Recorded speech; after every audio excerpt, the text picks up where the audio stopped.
जब तक नरेंद्र मोदी जी को लगता रहेगा कि मुझे हराया जा सकता है, वो बारी बारी से सबको मारेगा तोड़ेगा।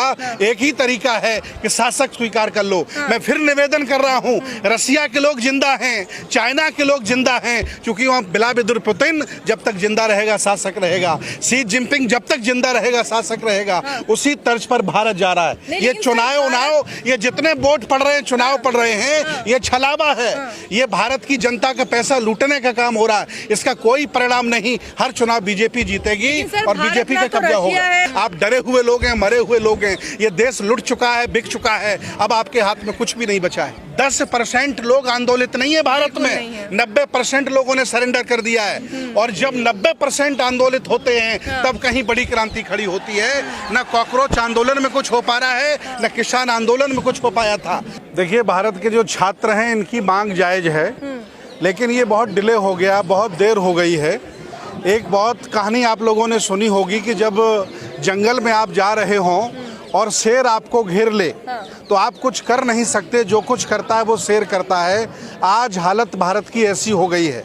मैं हाथ जोड़ कर के निवेदन करता हूँ भारत के लोगों से कि देश के प्रधानमंत्री जी को परमानेंट राजा महाराजा घोषित कर दें, उनको अपना शासक मान लें। और अगर ऐसा वो नहीं करेंगे तो आज छात्र मारे जा रहे हैं, पहले किसान मारे गए, धीरे धीरे सबका नंबर आएगा। चूँकि अब वो लोग यहाँ रुकने वाले नहीं हैं, वो चाइना और रसिया की तर्ज पर भारत को स्थापित करना चाहते हैं।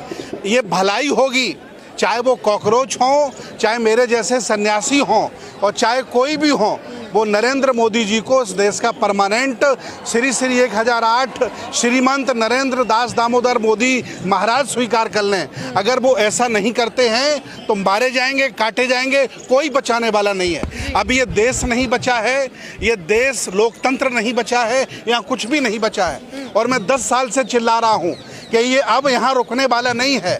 ये तांडव अब बहुत लंबा जाएगा और बहुत बड़े लेवल पर चाइना और रशिया की तर्ज पर प्रधानमंत्री जी बनना चाहते हैं परमानेंट शासक। शिक्षा मंत्री कह रहे हैं दहशतगर्दों की बी टीम बनी है। या स्टूडेंट्स नहीं है, ये ना शिक्षा की बात कर रहे हैं ना स्टूडेंट से, ये दहशतगर्द है। अभी दहशतगर्द का है, कल वो आतंकवादी भी कहेंगे और गोली भी मार सकते हैं। क्योंकि देश उनके हाथ में है, पूरी मीडिया उनके हाथ में है, साधन संसाधन हाथ में है, जुडिशरी हाथ में है। मैं हाथ जोड़ करके फिर निवेदन कर रहा हूँ, नरेंद्र मोदी जी को देश का परमानेंट राजा स्वीकार कर लीजिए, तभी आप बच सकते हैं। बाकी कोई ताकत आपको बचाने वाली तो फिर सर राजतंत्र होगा ना? नहीं, राजतंत्र नहीं, हमें स्वीकार है। रसिया चाइना के लोगों ने जब शी जिनपिंग और व्लादिमीर पुतिन को स्वीकार कर लिया है तो हमें भी नरेंद्र मोदी जी को स्वीकार कर लेना चाहिए। क्योंकि लोग हिंसक लोग हैं, ये माने